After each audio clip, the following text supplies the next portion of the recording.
We all have that one character we thought we had figured out, the villain, the nagging voice, the obstacle in the hero's way. But what if we were wrong about them? What if the most hated, overlooked, or dismissed characters were actually the most complex, tragic, or even heroic ones all along? When it comes to Harry Potter, one character divides fans more than almost anyone else: Severus Snape. For years, readers and moviegoers alike saw him as cold, bitter, and cruel. He bullied students, favored Slytherins, and seemed to take joy in humiliating Harry. On the surface, Snape looked like the very definition of a petty villain, but then, the later books pulled the rug out from under us. We learned that Snape had been living a double life, not as Voldemort's loyal servant, but as one of Dumbledore's most trusted allies. His life was defined by secrecy, sacrifice, and unshakable loyalty, not to Harry, but to Lily Potter, the woman he loved and lost. In that reveal, fans were forced to re-examine everything they thought they knew about him. This is why Snape is the perfect example of a misunderstood character. His story was never about being likable. It was about the weight of choices, the complexity of human nature, and the tragedy of carrying a burden no one else could truly understand. For the majority of the series, Snape is painted as the antagonist within the walls of Hogwarts. He mocks Harry at every turn, assigns unfair punishments, and protects his Slytherins like they can do no wrong. Readers are encouraged to dislike him, to view him as a petty obstacle standing in Harry's way. But here's the genius. J.K. Rowling crafted Snape's cruelty as a mask. To Voldemort and the Death Eaters, Snape needed to appear loyal. That required him to keep the image of a hard, unfeeling man who hated Harry Potter, the boy Voldemort wanted dead.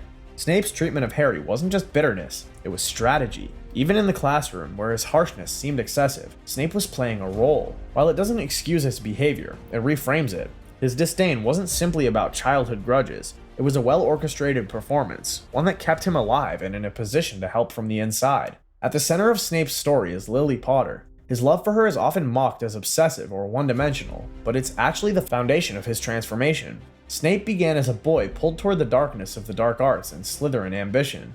But when Lily's life was threatened, his world changed forever. The guilt of losing her, especially knowing his choices led Voldemort to her doorstep, became the defining scar of his life.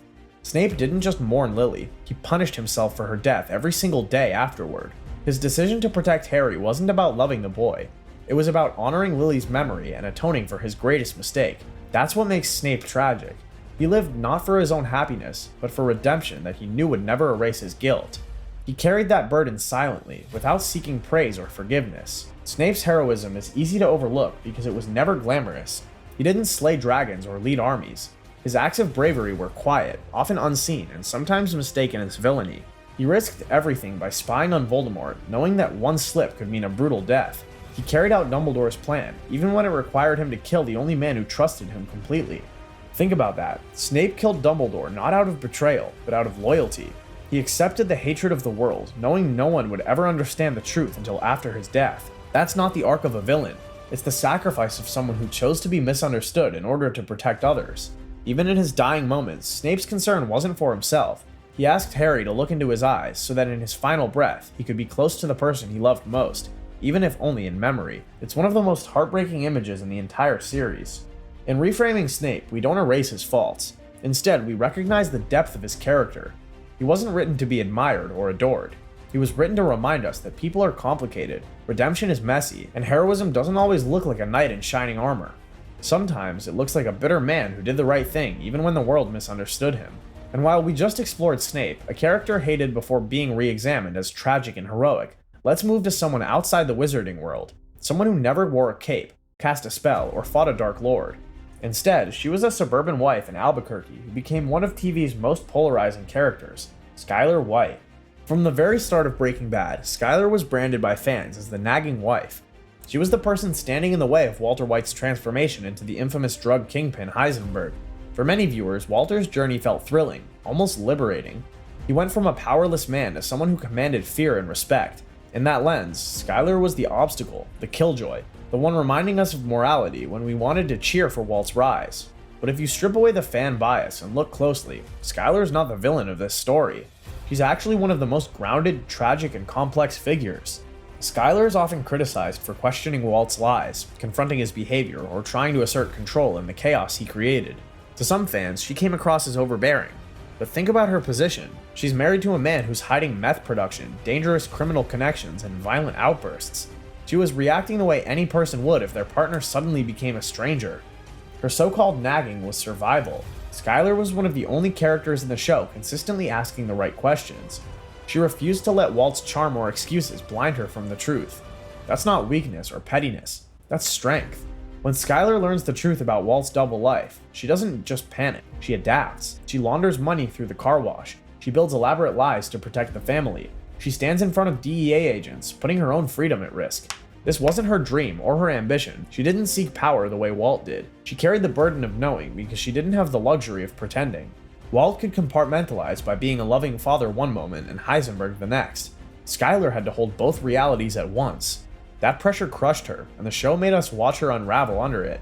It's important to see how different her arc is from Walt's. His story is about embracing corruption. Hers is about being dragged into it against her will and trying to survive in the fallout.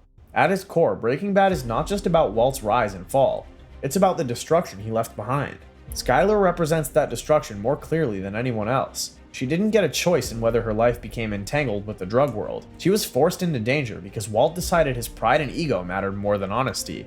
Every time she tried to draw a line, Walt pushed past it. Every time she tried to shield her children, Walt used them as leverage. Fans often forget, Skylar wasn't fighting against Walt's success. She was fighting for her family's survival. She was protecting her children from a man she no longer recognized. If that makes her unlikable, maybe that says more about the audience than her. Skylar's negative reception also reveals something about us as viewers. We were so invested in Walt's rise that we didn't want anyone to slow him down. Skylar became the mirror, forcing us to see Walt's actions for what they truly were: selfish, cruel, and destructive. She broke the illusion of the cool anti-hero. When Skylar spoke up, she reminded us that meth empires don't just affect rival gangs, they destroy families. That's why so many fans disliked her. She pulled us out of our fantasy. Reframing Skylar changes the entire way we look at Breaking Bad. She wasn't just a secondary character, she was the cost. She was the collateral damage. She was the reminder that Walt's empire wasn't built on genius alone. It was built on lies that poisoned everyone close to him. And in the end, Skylar survives. Not unscathed, not victorious, but alive, holding the pieces of a broken family. So maybe Skylar White was never the villain fans made her out to be. Maybe she was the unsung hero of Breaking Bad, the one who fought to keep her family intact, even when the man she loved became the monster she feared. But Skylar isn't the only character that everyone misunderstood. In The Hunger Games, we find someone who has been dismissed, judged, and sometimes even hated by fans. But when you take a step back, his story looks far more complicated and tragic. I'm talking about Gale Hawthorne. For many viewers and readers, Gale was reduced to a single role, Katniss's childhood friend, who turned into a bitter rival for her heart. Fans often remembered him as jealous, reckless, and eventually unforgivable for his role in Prim's death. Because of that, he became one of the least liked characters in the trilogy. But if we strip away the love triangle drama and look at Gale for who he really is, his story isn't about romance at all. It's about a boy shaped by war, survival, and the brutal choices that come with rebellion. He wasn't simply Katniss's other option. He was a tragic reminder of how violence can change even the most loyal friend into someone unrecognizable. The story positioned Gale as part of a triangle with Katniss and Peeta, and that alone hurt how people saw him. If you rooted for Peeta, Gale automatically felt like the enemy. But here's the thing, Gale's arc wasn't about competing for Katniss's love, it was about competing for his people's survival. He wasn't a sign like Katniss. Gale was a fighter, shaped by years of watching his family starve and his friends suffer under the Capitol's control. His anger was born from lived pain. Where Katniss often acted out of instinct, Gale thought in terms of systems. He saw the cruelty of the Capitol as something that needed to be dismantled completely. That's why he was willing to go further, to imagine attacks and tactics that Katniss could never stomach. People sometimes paint Gale as heartless for suggesting harsh realities, but what else could he be in a world where mercy often got you killed? Gale represented the pure rage of District 12, the part of the rebellion that was tired of being passive. If Katniss was the Mockingjay who inspired hope, Gale was the fire that demanded justice. Of course, the biggest stain on Gale's character is his connection to the weapon that killed Prim. Many people argue this moment proves he was always ruthless, maybe even dangerous, but the truth is more tragic than that. Gale didn't design that weapon to kill children. He designed it to win a war against an enemy that used children as shields. His mind was focused on defeating the Capitol, not on innocent lives that could be caught in the crossfire. That doesn't make him blameless, but it does make him human. Prim's death broke Gale as much as it broke Katniss. It ended not only their relationship, but also his place in her story. And in that way, that's what makes him tragic. His greatest flaw, the belief that violence was the only answer, cost him everything he cared about. Unlike Peeta, who represented peace and forgiveness, Gale embodied the darker side of rebellion, and that's why some see him as reckless, others as justified. Some blame him for Prim, others argue he was a scapegoat for choices made by leaders far above him. In the end, Gale didn't get the girl, the glory, or the happy ending. It tells us that he was a casualty of the rebellion in his own way, left behind not because he was weak, but because he was too scarred by the fight. So maybe Gale wasn't the jealous other guy. Maybe he was one of the trilogy's most misunderstood characters. A hero to some, a villain to others, but ultimately a tragic figure who showed us that in war, even the strongest survivors don't always get peace. Now, let's end with someone who wasn't hated in the same way, but who is still one of the most misread characters in modern animation, Katara from Avatar: The Last Airbender. Generally, Katara looks like the classic mom friend. She nags the boys to clean up, tells people when they're out of line, and always pushes for responsibility. For years, fans joked about her being too preachy or too emotional. In fact, many discussions reduce her to one line: "My mother was killed by the Fire Nation." But Katara is far more than a motherly stereotype or a running gag. She is one of the most misunderstood characters in the show, a mix of empathy, fury, and leadership. And when you reframe her story, you see that she wasn't just supporting Aang's journey, she was carrying a heavy journey of her own. Katara's mother was murdered when she was a child. That trauma shaped everything about her. While Sokka reacted with sarcasm and pragmatism, Katara responded by stepping into the role her family had lost. She became the caretaker, not because she wanted to, but because she had to.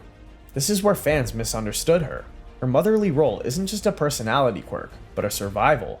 She filled a void in her family and her tribe, taking responsibility far earlier than most kids ever should. So when she scolds Aang or worries about Toph, it isn't nagging. It's the behavior of someone who knows what it means to lose everything and refuses to let it happen again. Aang may have been the Avatar, but without Katara, the group would have fallen apart. She cooked, healed, kept morale up, and mediated conflicts.